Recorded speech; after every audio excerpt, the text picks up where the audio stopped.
Good morning. आज का जो हमारा वीडियो है, आज हम लोग बजट लाइन के बारे में बात करेंगे। बजट लाइन क्या होता है और इसके इक्वेशंस क्या हैं। ठीक है, इन दो ही चीज़ों को देखेंगे, ज़्यादा कुछ करेंगे नहीं। देखिए, आप जब भी बाज़ार जाते हो तो आप जब कुछ सामान खरीद रहे होते हो तो जो भी सामान आप खरीद रहे हो वो दो चीज़ों पे डिपेंड करता है। पहला कि आपके पास पैसे कितने हैं, आपकी इनकम कितनी है, और दूसरा जो है उस सामान का प्राइस क्या है। ठीक है, तो बजट लाइन को अगर हम डिफाइन करें तो budget line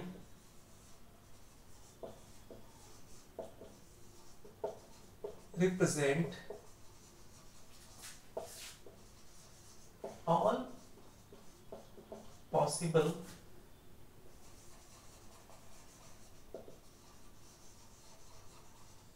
combination of two goods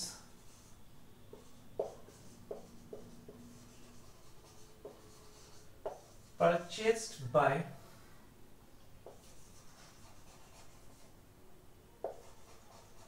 consumer at his income and given price of goods. Budget line represents all the possible combination of two goods that is purchased by consumer at his income and the given price of goods. जैसे पहले ही बताया कि आप जब बाजार जा रहे हो, कुछ खरीद रहे हो, तो वो दो चीज़ों पे डिपेंड करता है। एक तो आपकी इनकम कितनी है और दूसरा जो है वो जो सामान आप खरीद रहे हो उसकी प्राइस कितनी है। ठीक है, अब हम इसके अलजेब्रिक इक्वेशन को देखें तो px qx plus py into qy equal to m, ये होता है। ठीक है, और इसको समझते हैं ये आ कैसे रहा है, ये कैसे हो रहा है। जैसे देखिए, मान लीजिए कि आप बाजार गए, आपके पास 20 रुपए है। ठीक है, और आप एक चिप्स का पैकेट खरीद रहे हो जो कि 5 रुपए का है। ठीक है, तो आप कितना खरीद सकते हो, ये 4 पैकेट जो है आप चिप्स खरीद सकते हो। यानी कि इनकम जो है वो अगर दो, अब ये जो इक्वेशन है वो दो गुड्स की कंडीशन में आ गया। ये आपकी इनकम हो गई, प्राइस एक्स कमोडिटी का प्राइस, एक्स कमोडिटी का क्वांटिटी। तो आप जब ये खरीद रहे हो तो इसमें प्राइस और कमोडिटी दोनों आ रहा है, तो P x Q x plus दूसरे वस्तु का प्राइस और कमोडिटी, दूसरे वस्तु का प्राइस और जो भी क्वांटिटी आप वो ले रहे हो, तो आप इस इनकम में इन्हीं चीज़ों को आप खरीद सकते हो। ठीक है, तो जैसे लिखा है कि all possible combination of two goods, तो इसको हम एक एग्जाम्पल से समझ लेते हैं।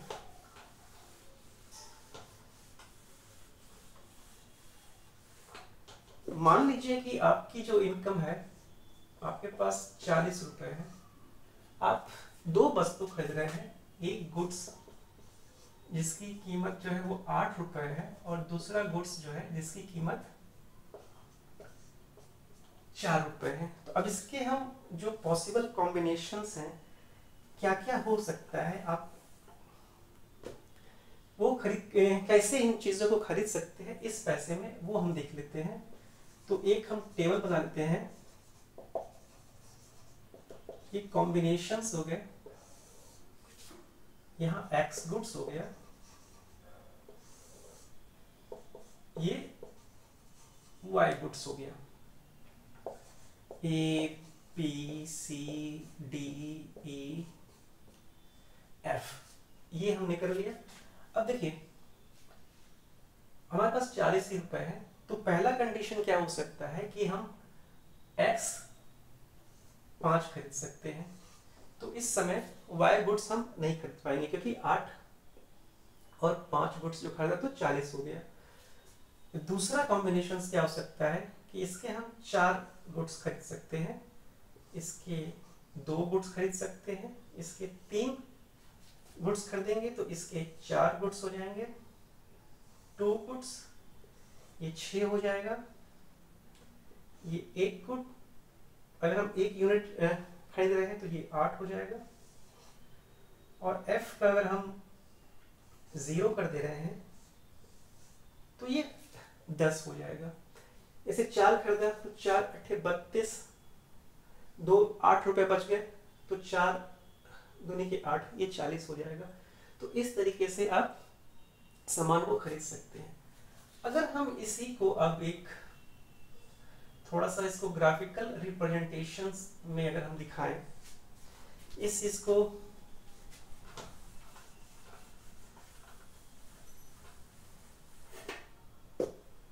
ये कॉम्बिनेशन हो गया, ये x गुड हो गया, ये y गुड हो गया, 5 4 3 2 1 0 0 2 4 6 8 और 10। ठीक है, अब हम इसको अगर हम ग्राफ के थ्रू दिखाते हैं,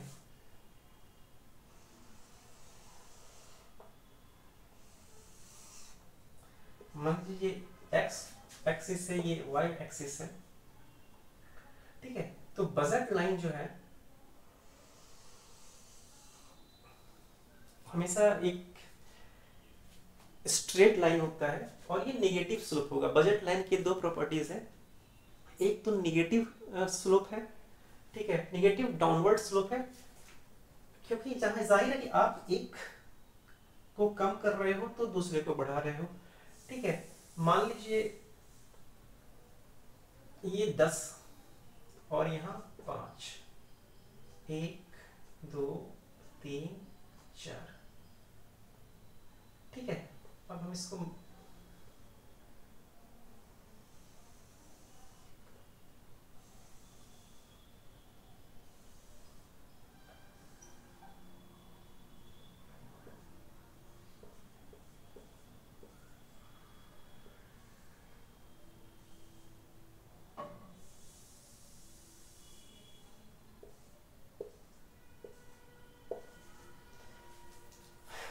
ये बजट लाइन हो गया।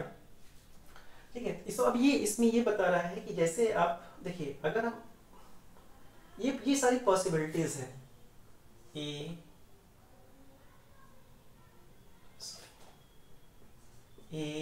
बी सी डी ई और एफ।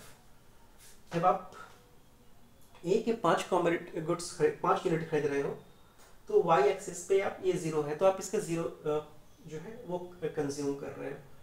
ठीक है, तो और जैसे इसके पता है कि इसके प्रॉपर्टीज जो है, इसकी प्रॉपर्टीज एक तो नेगेटिव स्लोपिंग है,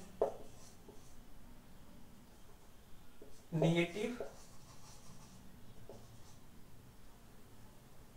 डाउनवर्ड, और दूसरा जो है ये स्ट्रेट लाइन है।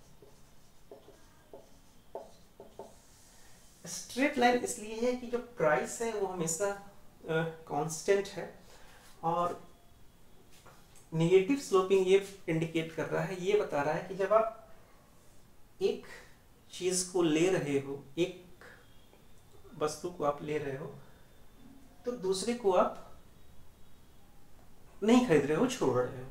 ठीक है, अब आप ओके दैट्स इट। अब इसमें अगला टॉपिक जो है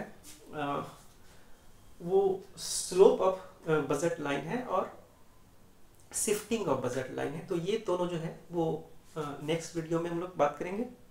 ओके, थैंक यू।